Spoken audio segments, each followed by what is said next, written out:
now every boy has a chance to learn.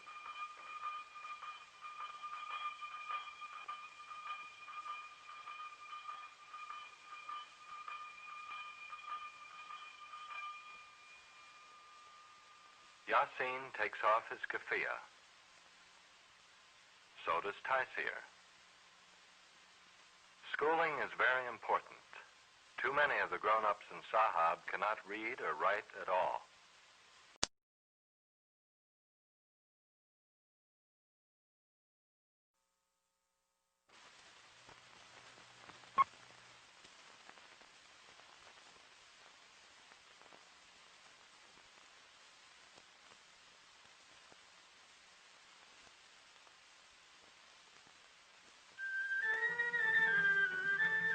This is an old land and an old town, Sahab in Jordan. It lies in Arab lands where the September water shortage worries farmers like Ahmad Yasin Salama. Ahmad has worked hard all his life. His son Yasin is 10 years old. Taisir is only 9. Ahmad's family also includes his wife, Lila, and daughter, Aisha. Aisha and mother spread out the family's bedding to air on the roof during the coming day. Yasin sees a dust cloud and is trying to make out what is coming down the road leading past his home. It is something unusual, where it's traveling too fast to be a caravan or horseback rider, and it's much too early for the bus. Yasin makes out that it's a truck from a bigger village nearby. But there is work to do. Fields to plow, food to cook, sheep to look after. A high wall surrounds not only the house, but shelters for the animals and the tools and a small courtyard as well. Everyone in the family has a job to do.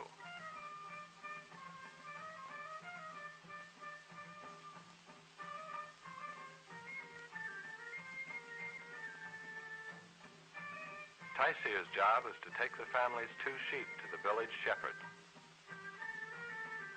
Aisha's first duty each morning is to sweep the hard-packed earth floor of the courtyard. Yasin helps father.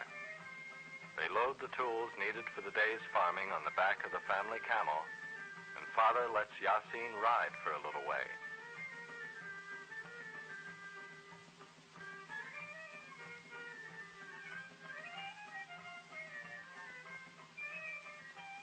On the way, they pass the truck. It is most unusual to see a truck in the streets of Sahab. Their job this morning is to get water to the plants they are trying to grow. Although there's scarcely a living thing to be seen here, this is their new fruit orchard. Under the pile of rocks that Yasin takes carefully apart is a young fig tree. The rock cover protects the small tree from the sheep and goats.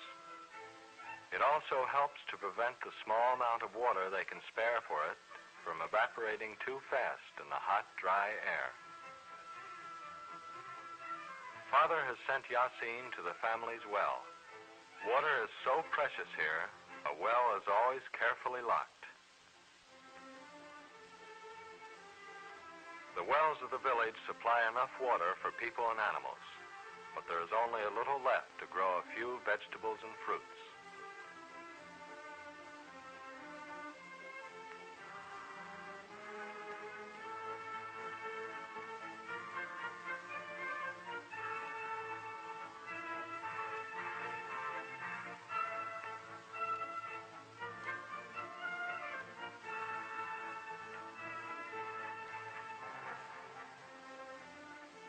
In very dry years, there is no water to spare for the trees. But now it is time for Yasin to go to school. Meanwhile, Taisir has reached the herd. He turns the sheep over to a hired shepherd. Food for the animals is scarce on the desert. They must wander during the cool hours to find the scant growth. Today there is a government-supported school in Sahab. Father is one of the few men in Sahab who learned to read and write in Arabic. He learned from a religious leader. The boys of Sahab know the value of learning. The boys learn to read and write two languages, English and their own language, Arabic. Of course, they learn other things too, like arithmetic and geography and history, but right now the class is learning English. It is hard to learn a strange language, especially when it looks so different and reads from left to right. Arabic is easier for Yasin.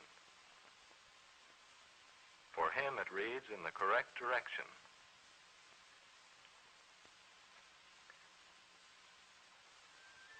While her brothers are in school, Aisha goes to the well to get water for cooking and drinking. She carries the earthen jar easily on her head. There is no school for girls in the village, so Aisha stays at home and helps Mother. Mother is making bread, as she does each morning.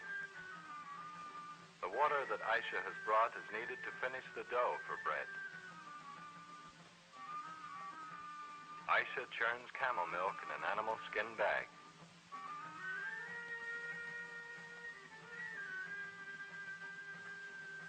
Mother takes the bread to a warm place where it will rise before it is baked, while Aisha, finished with her churning, pours out the butter and milk.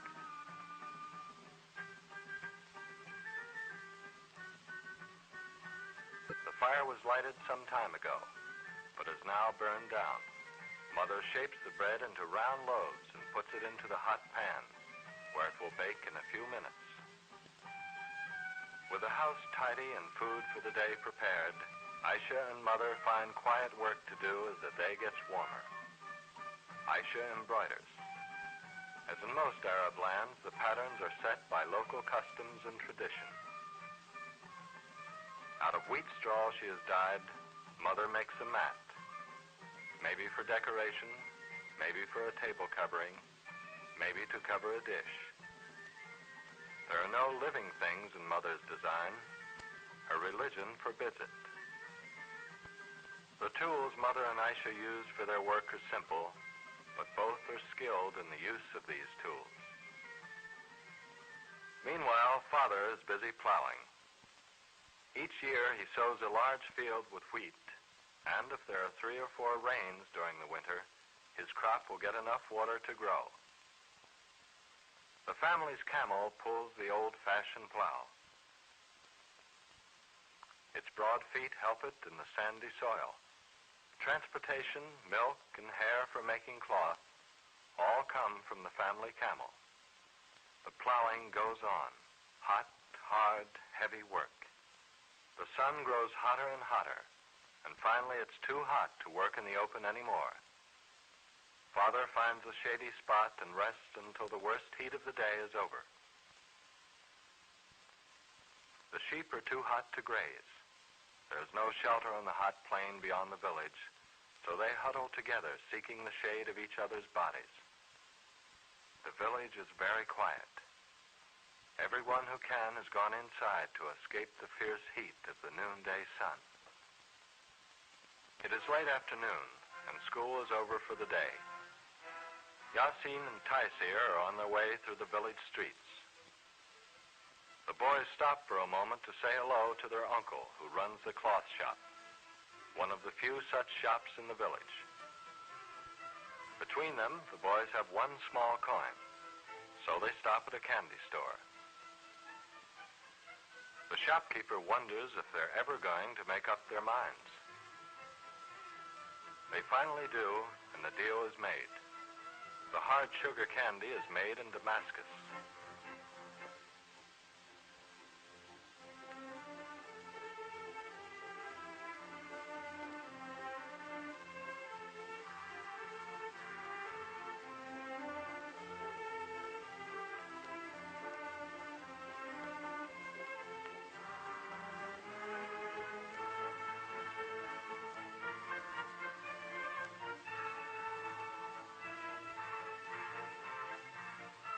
The The boys often stop at the mill on the edge of town to see the miller and his helpers grinding wheat into flour. A few years ago, the village women ground their grain between two stones to make flour, but now everyone takes the wheat to the mill. The flour mill is powered by a big engine. The boys always like to watch it work because it's the only thing of its kind in the village.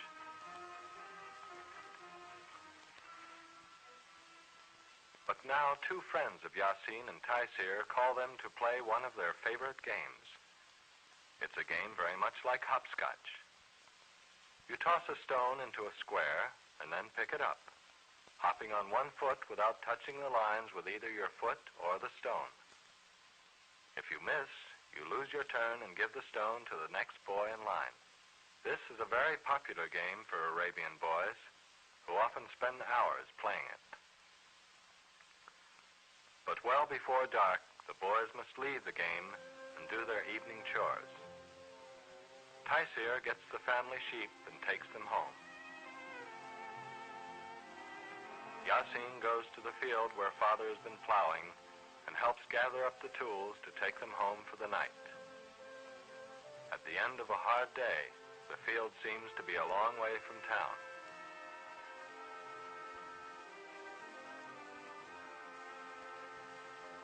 Yasin is glad to ride home.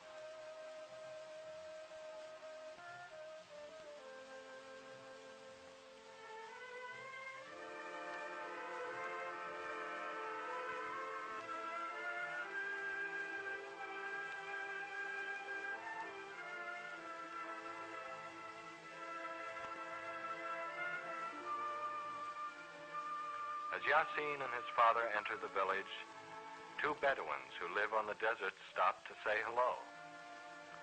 Yasin sees the beautiful Arab horses and admires the Bedouins for their fine animals and free life. But when he stops to think, he is glad to have the camel. Yasin can see that the horses are fast and beautiful, but the tired old camel is much more important to Yasin and his family than any horse could be.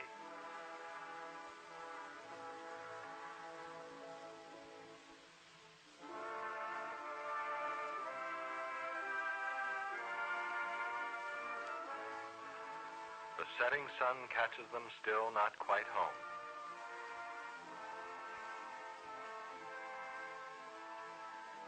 Father and the boys are all tired and hungry. But before the family can enjoy its evening meal, they must clean up.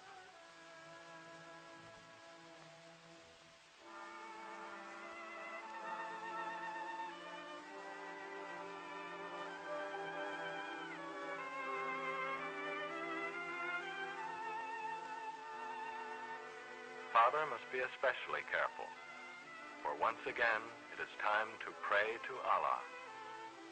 Father is the religious leader of the family.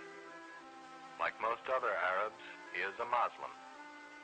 Each day he prays 5 times, following a pattern set in the Quran, the Muslim holy book.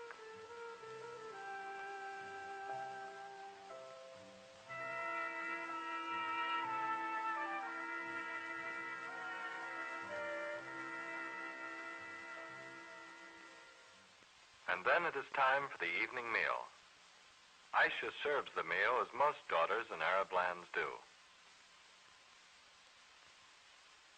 Mother makes the coffee, which is so important in the home life of Arab families.